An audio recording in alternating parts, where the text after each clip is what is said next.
বলেন আম্মা জান আয়েশা সিদ্দিকার সাথে আমাদের নবীজির একটা পবিত্র সম্পর্ক স্থাপিত হয়েছে।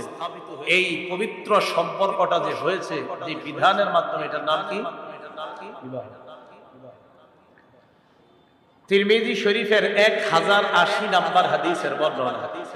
ক্বালা রাসূলুল্লাহ সাল্লাল্লাহু আলাইহি ওয়াসাল্লাম, নবীজি বলেন, আরবাউন মিন সুনানিল মুরসালিন, সমস্ত নবীদের সুন্নাত চারটা। এক নাম্বার আল হায়া, লজ্জা। দুই নাম্বার আত-তাআত্তুর, সুগন্ধি ব্যবহার করা। তিন নাম্বার ওয়াসিওয়াক, মেসওয়াক করা। চার নাম্বার নিকাহ, বিয়ে করা। সব নবীদের সুন্নাত কয়টা?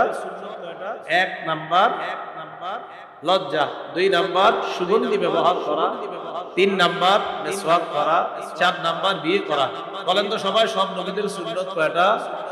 এক নাম্বার, দুই নাম্বার, তিন নাম্বার, চার নাম্বার। তাহলে বিয়ে সব নবীদের সুন্নাত, বিয়ে করা। রাসূলরা যে কোন নারীর সাথে একটা পবিত্র সম্পর্কে আবদ্ধ হয়েছেন, আমাদের নবী সহ অন্যান্য নবীরা, এই বিধানের নাম কি?